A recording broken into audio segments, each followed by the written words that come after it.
Hi, everyone. I'm Elizabeth, and I am so excited to interview Hannah Rothschild. Before we start, I just want to show you guys the copy of my book that I have, which I have underlined so many things. I mean, this is so loved and so ravaged, and you can tell it's like been in the bath. It's been by my bedside. It's like probably been on walks. So I'm a real fan, and I just really like Hannah. So this is a real treat for me as well.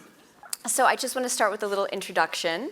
Hannah Rothschild is a filmmaker, philanthropist, businesswoman, and author.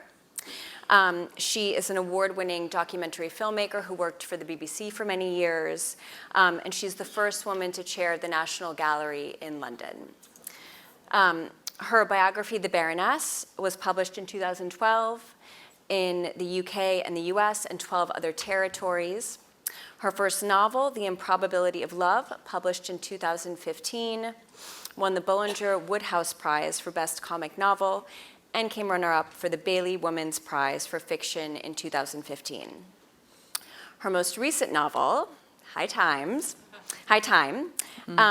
is about so much. It's about greed and power and the art world and crypto, and it centers around an aristocratic family that's fallen on hard times, on really hard times. And it's a continuation of this family, the Trelawney family, that we kind of first meet in her previous novel, The House of Trelawney. And I know we've got a lot to discuss, but will you first tell us about this marvelous family, the Trelawneys? Thank you for the introduction. Nice to see everybody. So the Trelawney family are a kind of quintessential British aristocratic family. They've been in the same house since the 12th century. But the problem was that after about the 18th century, they became better at spending than making money. Like probably a few of us, we can identify with that. Anyway, so this incredible castle that looked and was, until the 18th century, the absolute last word in chic, in comfort and everything else, has gradually started to decay. And each time it decays, what they do is rather than restore it, because they've got no money, they just close the door. Yeah. So luckily they have 365 rooms, but by the time we first meet them in 2008 in the House of Trelawney, they are now living in 5. So that shows you how bad things have become. They have 5 rooms, they have 1 bathroom, there's 3 generations, they have 4 radiators, and yet, they still think they matter, because they have a castle. And if you have matter, you do matter. So they are not going to give up this castle for anything. And the eldest son, which let's just talk about eldest sons, who thinks he knows, better than anybody else. Not really his fault. He was brought up to believe that he did, even though he certainly doesn't. So he decides in 2008 he understands the city.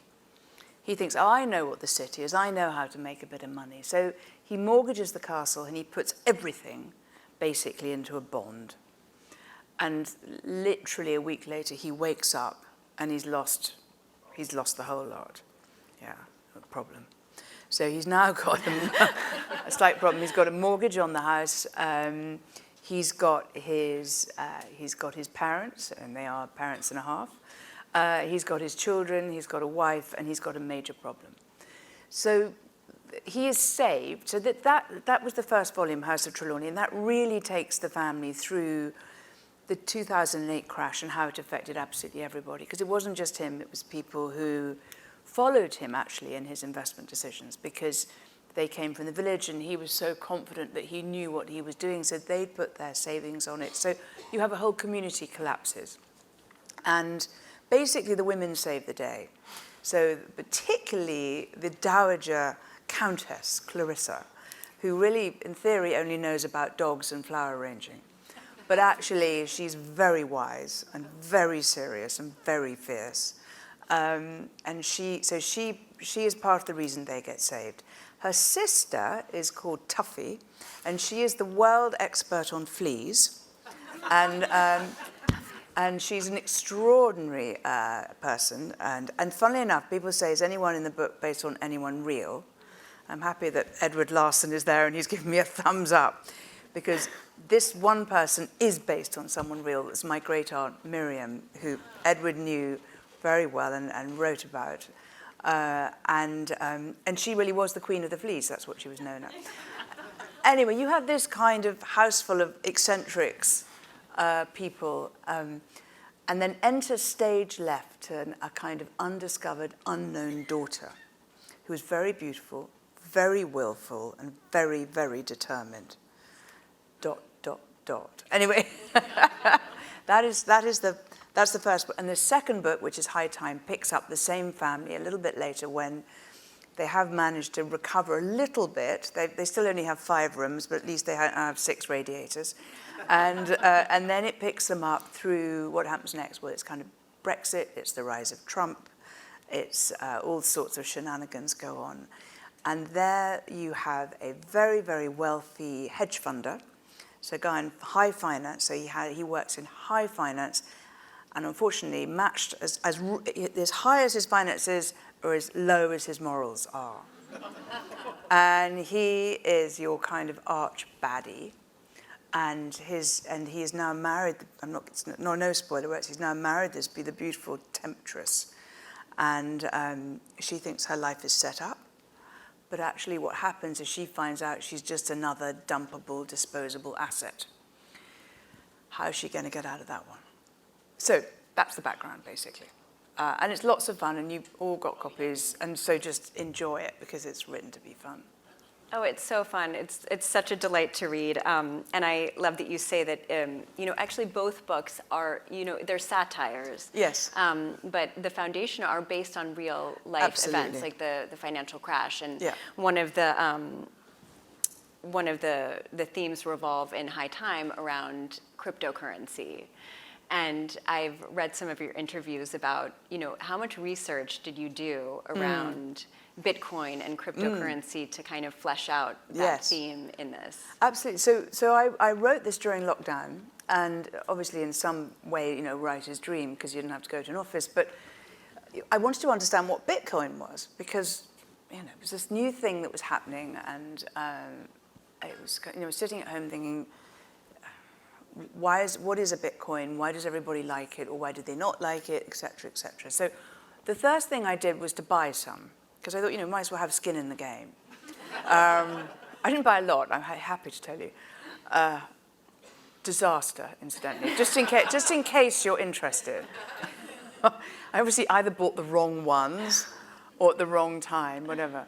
But actually, it was riveting, and through that, I then began. Now, there's some crypto, and Bitcoin actually being one of them, I think, which is probably quite kosher. And there are people. Does anyone here own Bitcoins? 1, 2, 3. Have you done well? $100 I bought. And it's 30 now. No, 30. Okay, how have you done? I bought at the height, and it's just, now stabilized. Okay, and back there? How have you done? Somebody else said they have one. They're not. Maybe they made a lot of money, so that we're going to keep quiet. So I did that, and actually, at its worst, it's Emperor's New Clothes. So people like me bought thinking, great, I'm going to make lots and lots of money because, everyone tells me I'm going to make lots and lots of money, and everyone else is doing it, so why wouldn't I? But it's like a tulip fever or any other kind of craziness. That's not to say it's not here to stay. I believe it probably is, but in a kind of regulated format, which hasn't quite happened. So that was fun. And then I found out about a woman called Ruja Ignatova. And again, full disclosure, the character here, who's known as the crypto queen, Dr. Zamora Lala, made-up name, just in case you wondered. But she is based on a real crypto queen who basically marketed herself a bit like Beyonce, and she used to come into her shareholder presentations on a white horse, half naked. And she had a real razzmatazz about it. And she made billions. We're not talking millions, we're talking billions. And she is now on the run. Nobody knows where she is. And their money has gone. But a little bit like the 2008 scenario in the first book, what I felt was particularly poignant was just as in 2008, the real life stories are forgotten very often. So, we read about the big banks who get bailed out, but actually so many people really lost, most of their savings in that crash, or their businesses went down, or their pensions went down. So I think, although I'm writing in theory about, kind of high society, actually what I'm really interested in is the fact that nothing happens anywhere without a consequence in society. So so the Bitcoin was a way of looking at that and also trying to understand it. And in terms of kind of also, exactly what you said, kind of using these real world themes, another thing you use is the kind of underbelly of the art world. Yes. And art forgeries. Yes. And I just found that so fascinating. And will you talk a little bit about the research you did with that and kind of your own personal knowledge around art forgeries in the art world? So I have one of my degrees was in art history, and then I worked in galleries, and I wrote about art, and then as Liz said, I went on and I chaired the National Gallery. So I mean, I'm very, very, very seeped in the art world, and I'm also passionate about paintings. I'm sure as many people here, you get me to any foreign city, and the first thing I'll do is go and look at their museums, because that's what I love doing. But I can't paint, so I had to write. So that's I can't cook either. There's some things I can't do. Luckily, I can write, but literally very little else. So, but the whole thing about art, rather like with crypto or finance or anything else, where you have a lot of money in any business, in any area, you will also have the opposite, which is that you will have, forgeries. You will have, which happen in crypto, incidentally. You will have bad people who are trying to make money, et cetera, et cetera. There's good and bad in everything. But what's different about the art world is, one of the reasons I love writing about it, is that nobody's going to tell you that a Bitcoin is a beautiful thing, right? It's not, or that a Coca-Cola share is a beautiful thing. It's not, they are commodities. But a piece of art is a commodity, and it is often very, very beautiful, or it is very significant, or it is. So it has this kind of wonderful patina, if you like, around it, of being something very special. So it feels almost insulting, therefore, when people misuse it. It's incredibly easy to forge an artwork. It is. Is it? Yes. I mean, yes, it is very, very easy, because, and I write about this in this book. So what happens is that, and this forger, and I know this happens because I've seen it, right? So I've seen this happen. So this guy, he wants, for argument's sake, to forge a Monet. So he goes and he buys a painting or a canvas which was painted at the same time as Monet was painting. So he's got the right canvas. He scrapes off the terrible work of art by Monet's contemporary, and then he goes and he mixes the paints that Monet would have mixed, because you can still get those. Monet is basically pretty easy. There's one exception, which is, I think, white, because it's made with arsenic in those days. Now it's not, obviously. But you can pretty much recreate what Monet would have done. If you're clever, you can then pretty slavishly copy what he's doing. So then you've got your very Monet-like Monet. And then, and I have seen, you will put them, for example, in an oven, because that will crack. It'll make the surface crack, and it'll make it look old. And then you can put various types of washes on it, and then you scrape them off. So that looks like a varnish, for example, which may have been put on, I don't know, in the early 20th century, that somebody cleaned, and then you reapply the varnish. So by the time you've done all this stuff, it's quite hard to tell. It actually is quite hard to tell. So in the National Gallery, and I'm not going to tell you which picture. That's what I was going to ask.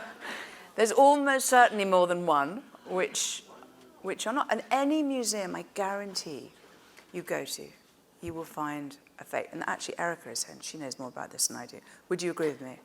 Thank you very much indeed. Good.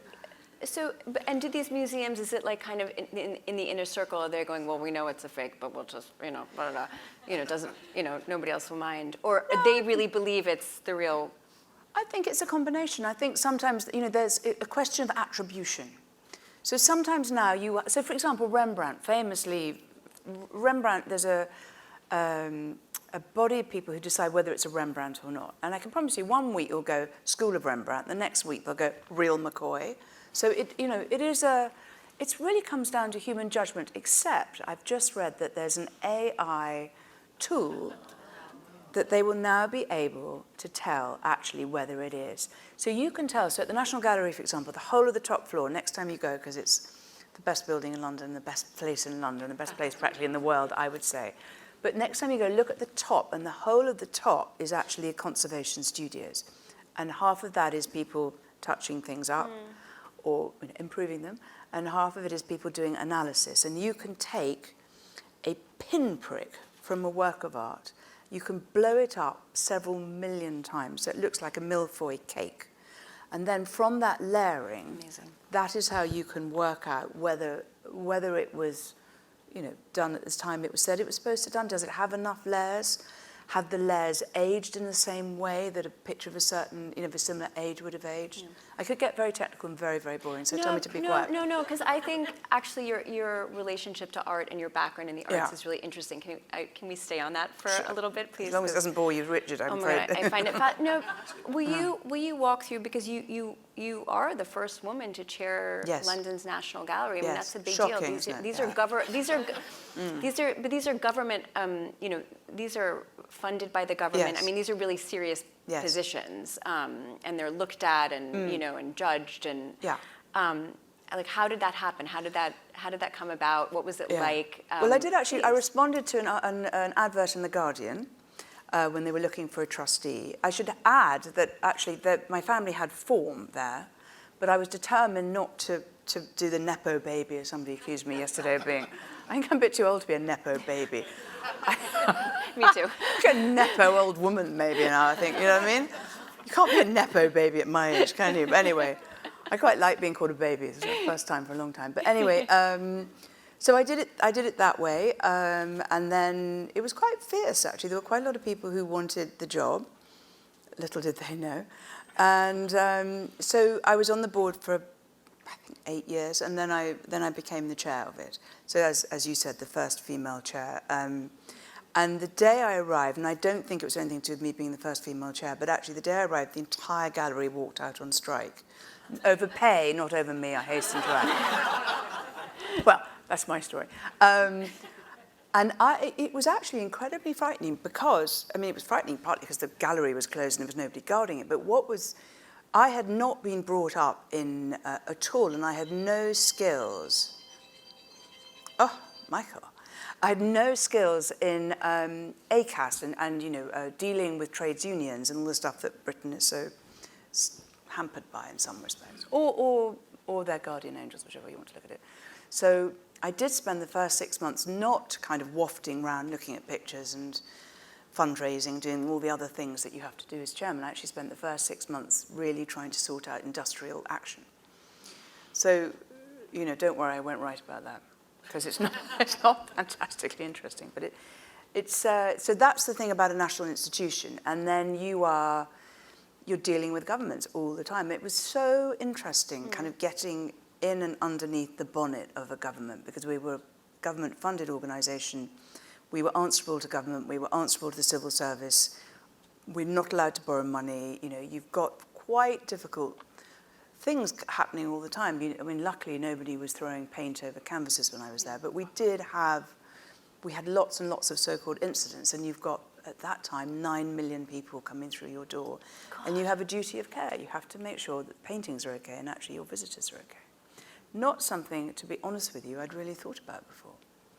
So, but aren't I lucky? What a fantastic thing to have done. Really and interesting. And historical, absolutely historical to be the first historical, woman. Not hysterical, thank you.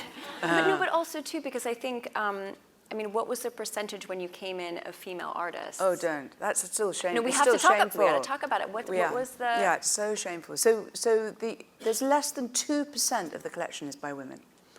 There are 5,600 pictures, and there are 25 of those are by women, and there are only 6 female artists. So, you say, what happened? Yeah. So partly what happened, and I'm not in any way defending the National Gallery, because it's a scandal and it is being put right, and gradually. But partly what happened, of course, is that if your collection starts, in 1100, there weren't that many works of art by women. And that, I'm afraid, continued. And why aren't there works of art by women? Because it's really difficult to be an artist, frankly. It's really, really hard. And if you are a woman who is expected, as they were, as we know, for many, many, many centuries, to keep house, to have children, etc., one problem. Second problem is the successful artists tended to have quite large studios around them. So they would have, Michelangelo, Leonardo, etc., would have people making their paints. So you'd have to have some money, you'd have to have people around you paying for you to do that. And the third thing, which is also true, is fashion. So what is a masterpiece? And a masterpiece really is something that everybody, it's a consensus, if you like. Obviously, one would hope it's a very beautiful picture, but actually what makes a masterpiece is everyone deciding. And everyone, I'm afraid, and most of history has been, the voices that count have been men. So men decided what masterpieces were. So I was telling Liz, actually, because you have a bag inspired by this work, but I actually went on my way here, on my way to Rancho Mirage. I stopped in New York and I went to look at Van Gogh's Starry Night. Yeah, everyone is so... And the thing is, that is the picture in MoMA, which is more looked at and more loved than any other painting. And apparently, when the doors open in the morning, there's a kind of stampede, quite literally. And then there's a queue of 7 people. You're nodding. Have you done it? Yeah. 7 people to go and stand in front of this painting. And I was really... the next book I'm writing is about, it's like a masterpiece. So it's...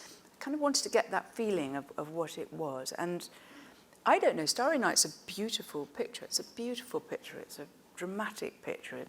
Skies hadn't been painted like that at that time. The colours are extraordinary. Van Gogh, let's face it, brings his own backstory. There's so many reasons why a Van Gogh painting would be, but it's that particular painting for MoMA. In London, we have the sunflowers, and that has a pretty similar effect on people. But I just wanted to see, I wanted to try and drink in what it was. I don't have an end to the story, by the way. Because I stood there looking at people looking at it thinking, I can't remember what the beginning of the question was. I'm so sorry. It doesn't matter. Let's move on. Where the hell did I go off to? Well, because we were just talking about female representation. Okay, fine. At the Thank you so National much. Gallery. Got it. Let's go back. Get back on topic. So we're trying now. We're trying to make a difference. We're trying to buy pictures. Everyone is, MoMA, for example, they've done a rehang. And arguably, you could say that in their attempt to be more representational and more diverse, they have included people you wouldn't necessarily think can hold their own next to a Van Gogh. I'm just putting it out there in that very tactful way. But, and the National Gallery made a decision that we would not buy any pictures that were not as good as any other painting in the collection. And that is hard. So while I was there, we bought a painting by Artemisia Gentileschi. Fantastic picture, glorious. She's got wall power. She can hold her own to anyone else. But they don't come along very often. And is she the artist that you focus on in the Improbability of Love? No, the Improbability I focused on an artist called Antoine Watteau. He's a kind of French 18th century artist. And I focused on him because very little is known about him. Fantastically useful. I wrote in the biography you mentioned, I wrote about bebop jazz musicians. And I got the date of Charlie Parker's death wrong. So Charlie Parker, I think, died on the 26th of March, 1956. And in the book, I wrote that he died on the 24th of March, 1956. And maybe the way around, by the way. And I've had more letters about the 2 days. I cannot tell you. And I didn't want to insult anyone who loves Charlie Parker, but I don't. But I just made a mistake. But so anyway, I then learned quite a good lesson as a writer is probably stick to fiction. No, that was such a good book. I love that. you. I mean, because obviously you come from a really illustrious family, an influential family. I think it's spanned 9 generations. I'm the 9th, right? yeah. You're the 9th. And I loved the book. It's about Hannah's great aunt, Pananica, who basically goes to America and champions the jazz movement and falls deeply in love with Thelonious Monk. Correct, absolutely. And within the book, you do talk about, the kind of female place within your family. And I would love for you to talk a little bit about that, especially because of who you are and what you're doing now as a trustee of the foundation, a businesswoman, the chair of the National Gallery, and So we had look, I come from I'm incredibly lucky. I come from this extraordinary family, and I'm not in any way going to say it's anything other than an amazing privilege. And it's utterly fascinating. Many of my relations are utterly fascinating. It's opened more doors than you can believe possible. It's given me more opportunities. I mean, it's incredible. But it's taken me quite a long time to be confident enough to be able to enjoy it. Because I really did feel that the name came into the room, many, many, many hours before I did. And I felt very overwhelmed by my relations' achievements. I felt I was never going to measure up to them. I felt, et cetera, et cetera, et cetera.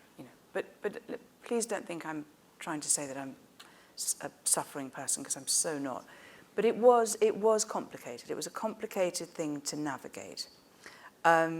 And the other complication is that the founding father, N.M. Rothschild, wrote down that no women may work in the family business under any circumstances. Nor would son-in-laws. And the only thing we should be allowed to do is be archivists or bookkeepers. Well, I'm really bad at maths, so I couldn't be a bookkeeper. So obviously I was going to be an archivist. And actually, that was my first job. I was a researcher. In the other words, it was not a welcoming place automatically to be a woman. The corollary, I can't never say the word, the opposite of that, I forget corollary, was that as a man in the family, the pressure was almost intolerable, because just as I was barred access, they had nothing else to do. So they basically had to, they had to go into the bank, and if they weren't good at banking, that was very problematic, and a lot of them were not good at banking. I was really lucky. I mentioned my great-aunt Miriam, who was this astonishing human being, who was not educated, who was supposed to get married, and really just wanted to live inside a test tube and learn about insects, et cetera, et cetera, et cetera. And she really did. And she would come sweeping into the house, and she would be carrying boxes. I remember one evening, my parents giving quite a kind of grown-up dinner party for, I don't know, I can't remember who they were exactly. But anyway, she comes in, she says, "Clear the table." And she puts this box down to this, everyone's looking like absolutely astonished, like, what's going on? And she puts a box, and she takes off the top. And Edward, I'm sure you have experiences of this. She takes the top off the box, and inside are caterpillars. And everyone, caterpillars. And she then gives us a thing, and she'd been doing this experiment that if you feed a caterpillar a different type of grass or cabbage or this, that, and the other, will it affect the colour? And this is an incredibly important piece of scientific thing, not because she was interested in what colours they were, but does it affect predators and prey? And please refer to Edward, who'll give you a much more scientific whatever. So that was it was so exciting. I cannot tell you. It was so exciting, not just because there were caterpillars on the dining room table, which was quite exciting, but it was the passion that this woman had. And I looked and I thought, my God, it is possible. It is possible to find something that you really love doing. And she was also, the other thing I loved about it, so she would say, let me give you 2 pieces of advice. Same hairstyle, same clothes.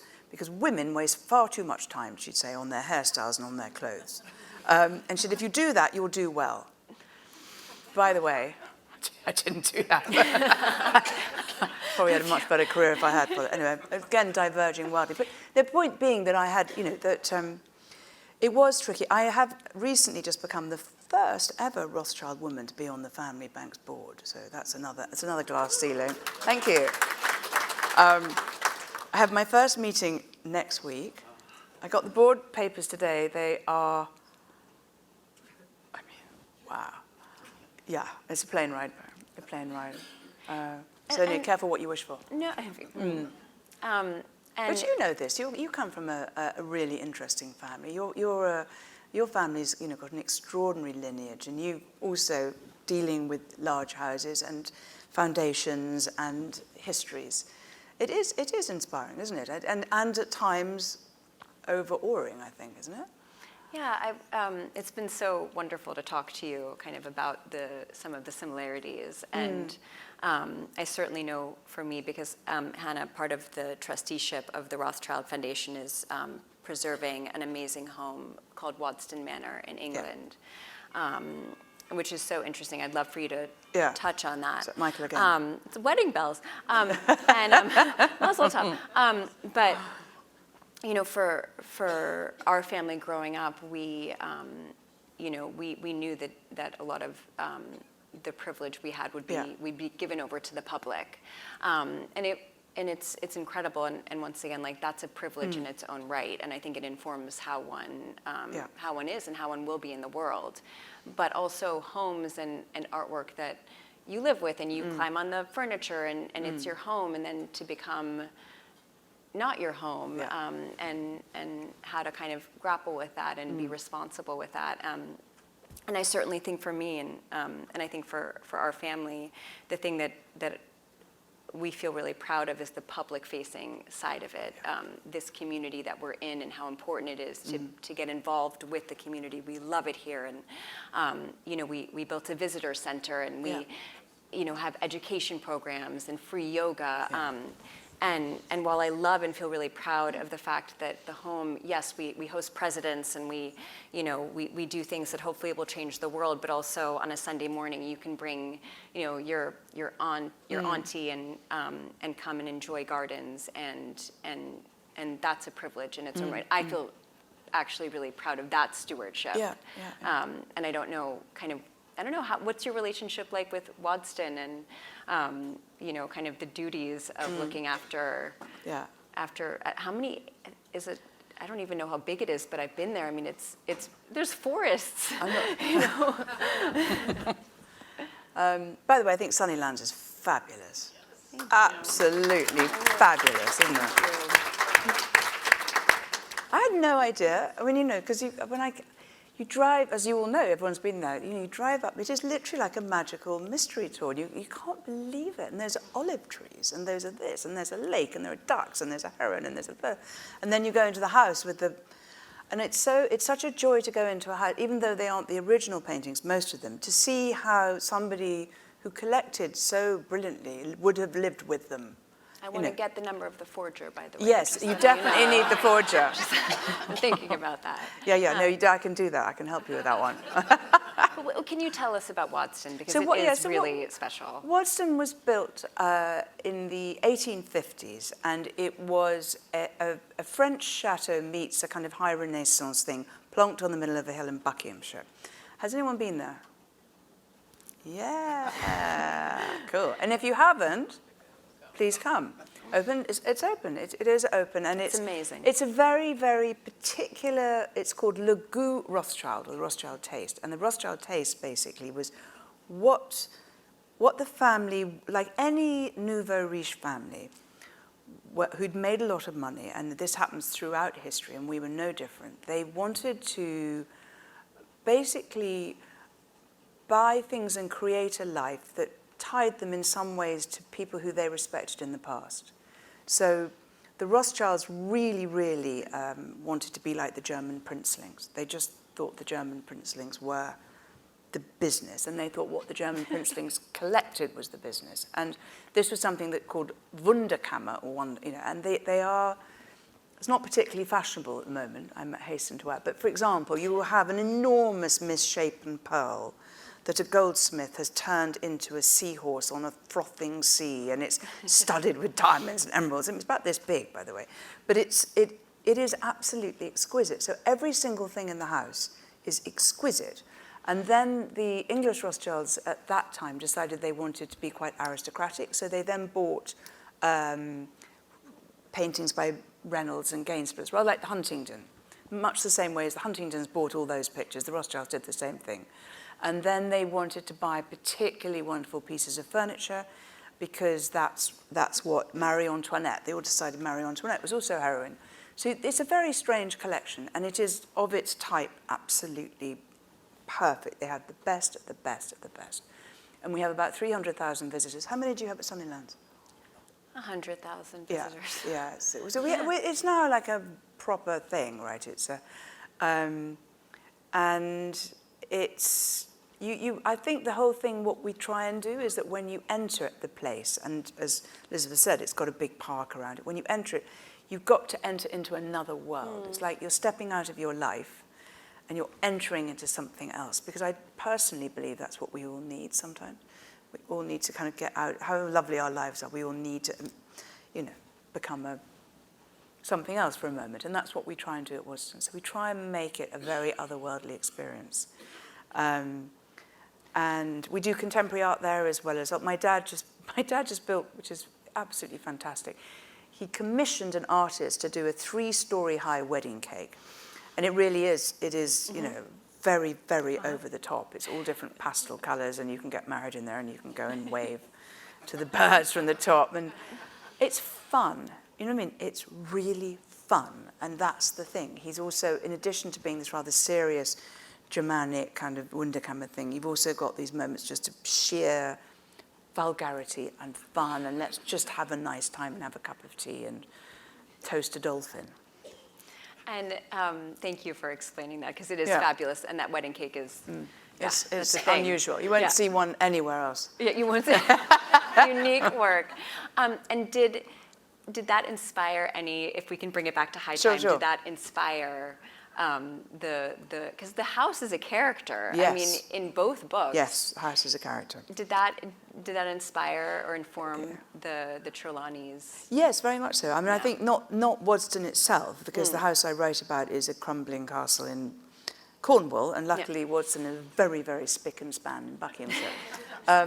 But I think the idea of houses and what houses mean to us, and I mean, in the case of Trelawney, it's a vast castle. In the case of Waddesdon, it's a pretty large house, or manor house. But I think houses become a locus, don't they? They become they're our homes, they're the place we focus on. They often become the source of great aggravation between generations. Who's going to get the house? You can't all split a house. Or they might be your biggest asset. So I think houses, certainly where I come from and how I like to think about them, are characters in their own right. And Trelawney definitely has a character. The pipes gurgle, the windows groan, it starts crying when it rains. It's this, that, and the other. And but it's also emblematic, I think, of families. And so, for example, Sunnylands. I mean, your family is going to be, that is part of its identity.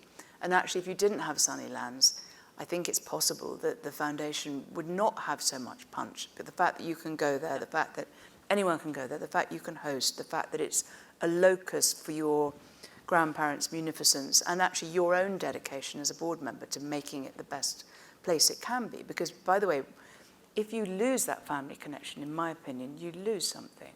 So it's really important that you're there and that you're fighting for it. Really important. And it's really important that I'm at Waddesdon and I'm fighting for it, by the way. Absolutely. Because actually boards of trustees, however well-meaning they are, they're going to come and go, So I think if you can keep a family connection, it's fantastic. Yeah. So good for you, because I know how much work it is. Thank you. This is like it's therapy a lot session. of work, by the way. Unpaid and headachy, isn't it? Yes. And exciting. Exciting. Yeah.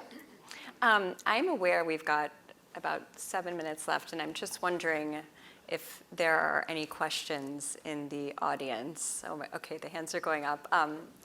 Yes, sir. Dozens of questions about art and everything else, and I'm going totally off the subject. Was the Rothschild very involved in the formation of Israel, etc.? I'm going to. Can you address that a little bit? Or? I don't mind. I'm going to just repeat the question. Were the the Rothschilds involved in the formation of Israel? Oh, I'm just repeating your question. Is that the question you were asking? Yes. I mean, should I repeat it? No. I just had to. Yeah. I'm supposed to repeat it. Yes, there was a letter called the Balfour Declaration, which was written to Lord Rothschild in 1917, saying that the British government would smile, I can't remember the exact wording, but the British government were willing to consider that the Jews should have a state, their own homeland, and that then later became Israel. So it was the first time that a foreign power, if you like, had acknowledged that the Jewish people should have a place to call home. That was in 1917.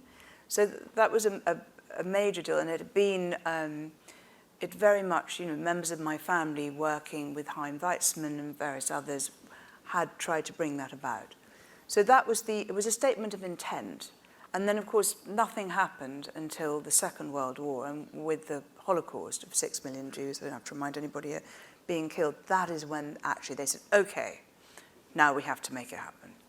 But, and we had as a family helped kibbutzim, so we'd help people who wanted to go and to work there, and we'd bought pieces of land and we'd help them. So that was the original involvement in the. Does that answer your question? There was a big commission, wasn't there? A commission that the Rothschild family was a part of this fairly small group. In 1917. Oh, that was. Yeah, that was then. Yeah. Anybody else have any questions? Oh. Yes. Well, since you're here and representing the National Gallery in London as well, I'm sure over a period of time you have found 2 or 3 masterpieces to you within the collection. And I wondered if you would share those choices with us. If I could just repeat your question, it's which pieces Shall I in the do- National Yeah, Gallery? so 2 or 3 in the National Gallery. Yeah. That's a bit like, what's your favorite child? I'll give it a go, but I feel slightly, it's like, so I think I have to choose the Artemisia Gentileschi, because that was bought when I was there, and I fundraised for that one, the one I spoke about earlier on. So that is one that I feel particularly proud of. Just, obviously I wasn't involved in painting it, but I was involved in buying it. So when I walk past that, I think, that's good. That's good. Then there's a painting, and this is a spoiler up, my next novel is going to be based around a painting by Piero della Francesca. But I'm actually using a Piero della Francesca, which is in Italy, so it's a wall painting. But there are 2 fantastic pictures in the National Gallery, and one of those I watched as it was being restored, which took 7 years. So I really felt that I was very involved in that. So I feel very, very attached to that picture. And then I think the last one I would choose, if you are twisting my arm, would be, there's a painting by Titian called Diana and Actaeon. And for me, it's like a movie. It's just got so much drama and pathos and good stories behind it. So I think that's one. But you know what? The thing is, I won't, but I could go on. And then tonight on my plane home, I'm saying, bother, why didn't I say that? Any other questions? We had a timeshare in Kent in the 17th century, only 30-year timeshare.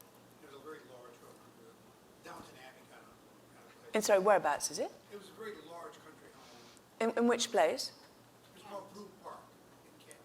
Oh, in Kent, okay. And the question is, we saw over 30 years how difficult it was to maintain this house. Uh-huh. I mean, and the question, what's the end game on these? How do they ever get maintained?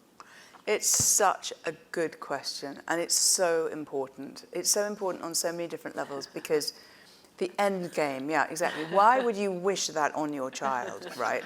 Or your grandchild? I mean, they are so not right for how we are now, is it? I mean, they're drafty, they're not energy efficient, they're extremely expensive. You can't find anyone to do the plumbing anymore, because the plumbing was done at a time before present-day plumbers know what is that pipe.